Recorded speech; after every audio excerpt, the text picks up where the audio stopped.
രാവിലെ കണ്ണുകൾ തുറക്കുമ്പോൾ സക്രിയയുടെ നെഞ്ചിലാണ് തൻ്റെ മുഖം ചേർന്നിരിക്കുന്നത് എന്നറിഞ്ഞതും മേരി കണ്ണുകൾ ഉയർത്തി. ഉറക്കാണ്. പതിയെ അകന്നു മാറാൻ തുടങ്ങിയതും ഇടുപ്പിനെ മുറുകെ പിടിച്ചിരിക്കുന്ന അയാളുടെ കൈ. അവൾ വീണ്ടും ആ നെഞ്ചിലേക്ക് തന്നെ മുഖം പൂഴ്ത്തി. മേരി, ഇച്ചായൻ ഉണർന്നായിരുന്നോ? അയാളുടെ കണ്ണുകൾ രണ്ടും വീങ്ങി ചുവന്നിട്ടുണ്ട്. അയ്യോ, എന്നാ പറ്റി? ഒന്നുമില്ല, ഞാൻ ഇന്നലെ ഉറങ്ങിയില്ല. നിന്നെ ഇങ്ങനെ നോക്കിക്കിടന്നു ആദ്യായ. സക്രിയയുടെ ശബ്ദത്തിൽ പോലും മാറ്റമാണ്. മേരി വലം കൈ ഉയർത്തി അയാളുടെ കട്ടിയുള്ള മീശ പിരിച്ചു വെച്ചു. ഇങ്ങനെ മീശ പിരിച്ചു വെച്ച് ഗൗരവത്തോടെ സംസാരിക്കുന്ന പാലമറ്റത്ത് സക്രിയയാണ് എനിക്കിഷ്ടം. അയാൾ ഉറക്കെ ചിരിച്ചു. എന്നാ നിന്റെ ഇഷ്ടം പോലെ. പിന്നെ എൻ്റെ പതിവ് ചായ മുടങ്ങി. മേരി എഴുന്നേറ്റ് മുടി ഒതുക്കി കെട്ടുമ്പോൾ സാരിക്ക് ഇടയിലൂടെ കാണുന്ന വെളുത്ത അരക്കെട്ടിലേക്ക് തന്നെ നോക്കിയിരുന്നു. അമ്മച്ചി പറഞ്ഞത് ശരിയാ, നിന്നെ കണ്ടാൽ മനുവിൻ്റെ അമ്മയാണെന്ന് പറയില്ല. പുകഴ്ത്തണ്ട ചായ, ഞാനേ ചായ കൊണ്ടുവരാം. അയാൾ അവരുടെ വിരൽ പതിഞ്ഞ മീശത്തുമ്പിൽ ഒന്ന് തൊട്ടു. നല്ല പ്രായത്തിൽ ഈ മോഹങ്ങൾ എന്താ സക്രി തോന്നാത്തത്? പറഞ്ഞിട്ട് കാര്യമില്ല. നല്ല സ്വഭാവമുള്ള ചേച്ചി കൂടെ ഉണ്ടായിരുന്നത് കൊണ്ട് ഒന്നും നടന്നില്ല. ഇനി ഈ വയസ്സുകാലത്ത്. അയാൾ പുഞ്ചിരിച്ചു.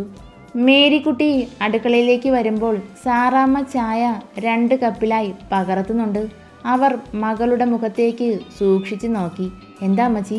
അല്ല, നിന്റെ മുഖം ഇങ്ങനെ തെളിഞ്ഞ് ഞാൻ കണ്ടിട്ടില്ല. എന്നും കാർമേഘം മൂടിക്കെട്ടിയാണല്ലോ ഇരിക്കാറ്.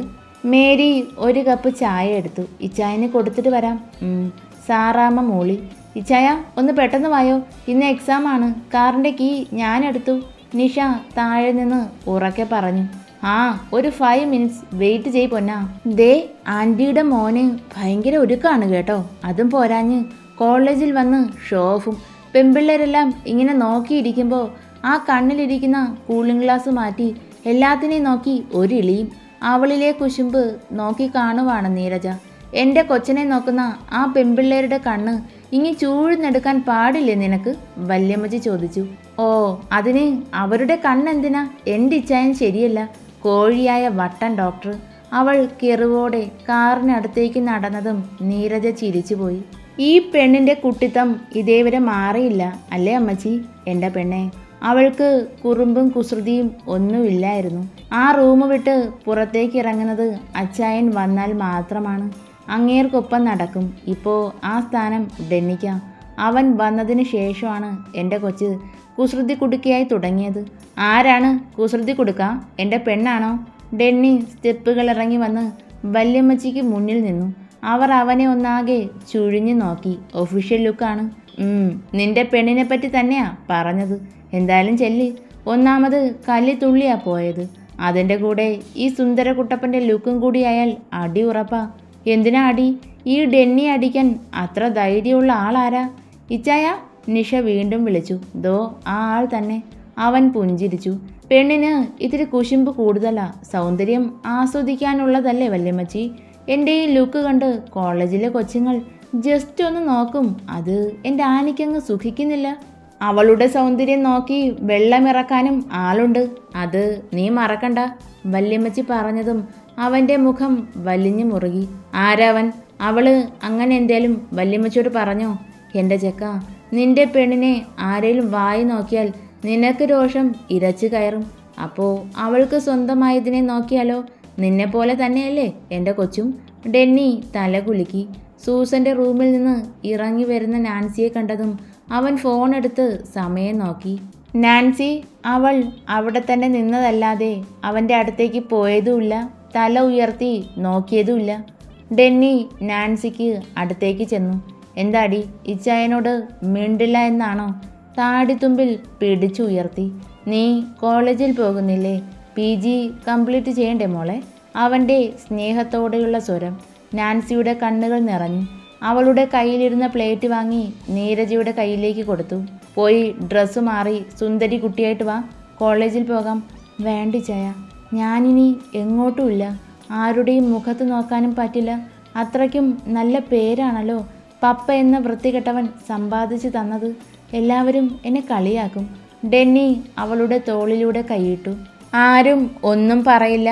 ഇനി അങ്ങനെ ആരേലും കളിയാക്കിയാൽ എന്നോട് പറ. നിനക്ക് ഈ വട്ടൻ ഇച്ചായനില്ലേ? നാൻസി ചിരിച്ചു. ചെല്ലു മോളെ, പഠിപ്പ് കളയണ്ട. നീയും എഡിനും വേണം സൂസനെ താങ്ങി നിർത്താൻ. നീരജ അവളെ ആശ്വസിപ്പിച്ചു. അതാൻറ്റി, എൻ്റെ മമ്മിയെ ഞാൻ നോക്കിക്കോളാം. മോള് ധൈര്യമായിരിക്കും. ഡെന്നി ഡ്രൈവിംഗ് സീറ്റിലേക്ക് ഇരുന്ന് തല ചരിച്ചു നോക്കിയതും ഒരുവൾ മുഖവും വീർപ്പിച്ചിരിപ്പുണ്ട്. എൻ്റെ പൊന്ന, ഒന്ന് നോക്കടി, ഇച്ചായൻ സുന്ദരനായോ? നിഷ ഒന്നും മിണ്ടാതെ ബാഗിൽ മുറുകെ പിടിക്കുന്നുണ്ട്. ഡെന്നിക്ക് ചിരി വന്നു. ആനി അവൾക്ക് അടുത്തേക്ക് നീങ്ങിയിരുന്നു. വേണ്ട, പോയേ, വണ്ടിയെടുക്ക്. എന്തു പറ്റി പൊന്ന? അവളുടെ കയ്യിൽ പിടിച്ച് നെഞ്ചിലേക്ക് വെച്ചു. ഈ ഒരുക്കമെല്ലാം നിന്നെ കാണിക്കാനാ. പിന്നെ ഈ ചുള്ളൻ ഡോക്ടർ നിഷാനിക്ക് സ്വന്തമാണെന്ന് കോളേജ് മൊത്തം അറിയാം. നിനക്ക് അതൊരു ഗമയല്ലേ കൊച്ചേ? എനിക്ക് ആ ഗമ വേണ്ടച്ചാ. അവൾ ഡെന്നിയെ നോക്കി. ആണോ? വേണ്ടേ? എന്നാൽ ഇനി മുതൽ കാറിൽ നിന്ന് പുറത്തിറങ്ങുന്നില്ല. നിഷയുടെ കണ്ണുകൾ മീശയ്ക്കും താടിക്കും ഇടയിൽ മറഞ്ഞിരിക്കുന്ന അവൻ്റെ ചുണ്ടിൽ തന്നെ ആയിരുന്നു. ഡെന്നിച്ച, എന്താ? അവൻ കാര്യം മനസ്സിലായതും തല താഴ്ത്തി. ഇരുതലങ്ങളും ഒന്നായി നുണഞ്ഞുകൊണ്ട് അവൾ അകന്നു മാറാൻ തുടങ്ങിയതും അവളെ ചുറ്റി പിടിച്ച് അടുപ്പിച്ചു. പ്ലീസ് ആനി, വല്ലപ്പോഴും കൂടിയാ നീ ഇങ്ങനെ. കുറച്ചു നേരം കൂടി. പൊക്കിയെടുത്ത് മടിയിലിരുത്തി. ആ കണ്ണിലേക്ക് നോക്കിക്കൊണ്ട് പകുതിയിൽ മുറിഞ്ഞു പോയ ചുംബനം അവൾ തുടങ്ങി വെച്ചു. ഡെന്നിയുടെ വലങ്കൈ കഴുത്തിൽ നിന്നും താഴേക്ക് ഇഴഞ്ഞു നീങ്ങിയതും ആലസ്യത്തിൽ അടഞ്ഞു പോകുന്ന കണ്ണുകൾ അവൾ വലിച്ചു തുറന്നു. അപ്പോഴേക്കും ടോപ്പിന് മേലെ കൂടി അവൻ്റെ കൈ മൃദുവായി അമർന്നു. ഇച്ചായ, ഉറക്കെ വിളിച്ചതും ഡെന്നി ഞെട്ടിപ്പോയി. എന്താടി, എന്തായി കാട്ടണേ? അവൾ ദേഷ്യത്തിൽ മടിയിൽ നിന്ന് നൂണ്ടിറങ്ങി. സീറ്റിലിരുന്ന് അവനെ രൂക്ഷമായി നോക്കി. പൊന്നാ, ഇങ്ങനെയൊക്കെ ആവാം, അവൻ പതിയെ പറഞ്ഞു. എന്ത് വേദനിപ്പിക്കുന്നതോ? അച്ചോടാ, എൻ്റെ കുഞ്ഞിപ്പെണ്ണിന് വേദനിച്ചോ? അറിയാതെ പറ്റിയതാ. ഇനി ഇച്ചായൻ ശ്രദ്ധിച്ചോളാം. വേണ്ട, ശ്രദ്ധിക്കണ്ട, ഇതെനിക്കിഷ്ടമല്ല. ഒരു താക്കീത് പോലെ അവൾ പറഞ്ഞു. ഡെന്നി പുഞ്ചിരിച്ചു. ഈ വേദനയ്ക്ക് ഇങ്ങനെ? അപ്പോ അവൾ അവൻ്റെ കയ്യിൽ പിച്ചി. പൊന്നാ, എനിക്കറിയാം, പറയണ്ട. ഡോക്ടർ പറയാൻ തുടങ്ങിയാൽ ആദ്യം മുതൽ അവസാനം വരെ പറയും. അത് ശരിയാവില്ല. ശരി. ഇനി ഡെന്നിച്ചൻ മിണ്ടുന്നില്ല. എന്നാൽ പോവാ ഇച്ചായ, ലേറ്റായി. അവൻ ഹോൺ നീട്ടി അടിച്ചതും നാൻസിയും വന്നു. അവളെ കണ്ടതും നിഷയുടെ മുഖം ചുളിഞ്ഞു. നാൻസി ബാക്ക് സീറ്റിലിരുന്നു. നിഷ ഡെന്നിയെ നോക്കിയതും അവൻ ചുണ്ട് കൂർപ്പിച്ചു. അവൾ പെട്ടെന്ന് പുറത്തിറങ്ങി. ഏയ് പൊന്ന, എന്തു പറ്റി? വേണ്ടിച്ചായ, ഞാൻ വന്നത് അവൾക്ക് ഇഷ്ടപ്പെട്ടിട്ടുണ്ടാവില്ല. ഒരുപാട് ദ്രോഹിച്ചിട്ടുണ്ട്. മനുഷ്യനല്ലേ, മറക്കാൻ കഴിയില്ല, നാൻസി പറഞ്ഞു. നിഷ ബാക്ക് ഡോർ തുറന്നു. ഞാൻ ചേച്ചിക്കൊപ്പം ഇരിക്കായിച്ച. ഡെന്നി നെഞ്ചിൽ കൈവച്ചു. ദൈവമേ, ഇവളുമാരുടെ മനസ്സറിയാൻ വലിയ പാടാ. മനഃശാസ്ത്രം പഠിച്ച് എനിക്ക് ഒരു ഐഡിയയും കിട്ടുന്നില്ല, പിന്നെയാ മറ്റുള്ളവർക്ക്. ബ്രേക്ക്ഫാസ്റ്റ് കഴിഞ്ഞ് സിങ്കിൽ കിടക്കുന്ന പാത്രങ്ങൾ കഴുകുമ്പോൾ വാതിൽപ്പടിയിൽ ആരോ ചാരി നിൽക്കുന്നത് പോലെ ഒരു നിഴൽ. അമ്മച്ചിയല്ല, വേലയ്ക്ക് നിൽക്കുന്ന ചേട്ടത്തി 2 ദിവസമായി വരുന്നില്ല. പിന്നാരാ? പെട്ടെന്ന് തിരിഞ്ഞു നോക്കി. മേരി. പേടിച്ചു എന്ന് തന്നെ പറയാം. ഇച്ചായൻ എന്താ ഇവിടെ? ചൂടുവെള്ളം എന്തേലും വേണോ? ആ, ചൂടായിട്ട് തന്നെ വേണം. അയാൾ തലയെത്തിച്ച് സിങ്കിലേക്ക് നോക്കി. അമ്മച്ചി എന്തിയേടി? സ്റ്റോർ റൂമിലുണ്ട്. വിളിക്കണോ? ഏയ് വേണ്ട, നീ അത് കഴുകി വെച്ചിട്ട് ഒന്ന് പെട്ടെന്ന് വാ. ആ. മേരി തല കുലുക്കി. ധൃതിയിൽ പാത്രങ്ങൾ കഴുകി വെച്ച് സാരിത്തലപ്പിൽ കൈ തുടച്ചു. അമ്മച്ചി, അരി ഇങ്ങെടുക്ക്, കഴുകി അടുപ്പത്തിടാം. വേണ്ട, അവൻ വിളിച്ചതല്ലേ, നീ അങ്ങോട്ട് ചെല്ല്. അവരുടെ മുഖത്ത് എന്തോ ഒരു സങ്കടമുണ്ടെന്ന് മേരിക്ക് തോന്നി. അമ്മച്ചിക്ക് വയ്യായിക എന്തേലും ഉണ്ടോ? എനിക്കൊന്നുമില്ല. നീ ശ്രദ്ധിക്കണം കൊച്ചേ. എനിക്കെന്തോ ഒരു പേടി പോലെ. സക്രിയ, അവൻ്റെ മാറ്റം എന്തിനുള്ള തുടക്കമാണ്, വിശ്വസിക്കരുത്. അമ്മച്ചി, ഇച്ചായൻ നിന്നെ വിഷമിപ്പിക്കാൻ പറഞ്ഞതല്ല. നിന്റെ അപ്പച്ചൻ അവനോട് ചെയ്തത് മഹാ അപരാധമാ. ആ വാശിക്ക് അതിയൻ മരിച്ചപ്പോൾ പോലും അവൻ ഈ പടി ചവിട്ടിയിട്ടില്ല. എനിക്കതിൽ പരാതിയുമില്ല. പക്ഷേ ഈ വരവിൽ അവനെന്തോ ലക്ഷ്യമുണ്ട്. നിന്നെ തകർക്കാൻ പറ്റിയ എന്തേലും സക്രി ഇവിടെ നിന്നും കണ്ടെത്തും. മേരിക്കുട്ടിക്ക് ദേഷ്യം വന്നു. ഒന്ന് നിർത്തിക്കുക അമ്മച്ചി. ഒന്നിച്ച് ജീവിക്കാൻ ഇച്ചായന് ആഗ്രഹമുണ്ട്. അതിൽ ഒരു കള്ളത്തരവും ഇല്ല. ഇതേവരെ ആ സ്നേഹം ഞാൻ അനുഭവിച്ചിട്ടില്ല. ഇനിയെങ്കിലും ഞാനൊന്ന് സന്തോഷിച്ചോട്ടെ, മേരി കരച്ചിലോടെ പറഞ്ഞു. എൻ്റെ കൊച്ചേ, നിങ്ങൾ സന്തോഷമായി ജീവിക്കണം, അതാണ് എൻ്റെ പ്രാർത്ഥന. ഒന്ന് സൂക്ഷിക്കണം എന്ന് മുന്നറിയിപ്പ് തന്നു, അത്രമാത്രം. നിന്നെ നൊന്ത് പ്രസവിച്ചവളാ ഞാൻ. നിനക്ക് ഒരു പ്രയാസം വരുമ്പോൾ എൻ്റെ വയറ് വേവും. ഇപ്പോൾ ആ അവസ്ഥയിലാണ് ഞാൻ അമ്മച്ചി. സാറാമ്മ അവളുടെ കണ്ണിലേക്ക് നോക്കി. നമുക്കൊന്ന് പള്ളിയിൽ പോകാം, മനസ്സിൻ്റെ വേദന അവിടെ ഇറക്കി വയ്ക്കാം. ഞാൻ ഇച്ചായനോട് ചോദിക്കട്ടെ? മേരി വന്നതും കയ്യിലിരുന്ന സിഗരറ്റ് നിലത്തേക്കിട്ടു. എന്താ കൊച്ചേ, 2-3 പാത്രം കഴുകാൻ അരമണിക്കൂർ വേണോ? അത് അരി കഴുകാൻ. അവൾ നിന്ന് വിയർക്കുന്നു. സക്രിയ മീശ പിരിച്ചു വെച്ചു. എന്തു പറ്റിയടി? മുന്നിൽ നിന്നാണ് ചോദിച്ചത്. കവിളിൽ കൈവച്ചതും കോരിത്തരിച്ചതുപോൽ അയാളെ നോക്കി. എന്തിനാണ് എൻ്റെ മേരി കരഞ്ഞത്? ഞാൻ കരഞ്ഞില്ല ചായ. അമ്മച്ചി എന്നെപ്പറ്റി എന്തേലും പറഞ്ഞു കാണും അല്ലേ മേരിക്കുട്ടി? ഇല്ല. അതേ ചായ, ഞാനൊന്ന് പള്ളിയിൽ പോയിക്കോട്ടെ? ശബ്ദം താഴ്ത്തിയാണ് ചോദിച്ചത്. സക്രിയ അവളുടെ ചുണ്ടിലേക്ക് നോക്കി നിന്നു. മേരി പെട്ടെന്ന് തല താഴ്ത്തി. ഒഴിഞ്ഞു മാറുവാണോ നീ? പ്രായം ഒരുപാട് കടന്നു പോയി, അറിയാം. പക്ഷേ നീ ചെറുപ്പമാണ്. മേരി പെട്ടെന്ന് അയാളെ കെട്ടിപ്പിടിച്ചു. അമ്മച്ചി കൂടെ ചെല്ലുവോന്ന് ചോദിച്ചു. ഞാൻ പോകുന്നില്ല. സാരമില്ല, പൊയ്ക്കോ. അവൾ തല ഉയർത്തി. സക്രിയ പതിയെ ആ നെറ്റിയിൽ ചുണ്ടമർത്തി. നീ എന്നോട് ഒന്ന് ക്ഷമിക്കും മേരി കൊച്ചേ. കൊതിയോടെ അയാളെ മുറുകെ പിടിച്ചു നിന്നു. അമ്മച്ചി എന്താ അങ്ങനെ പറഞ്ഞത്?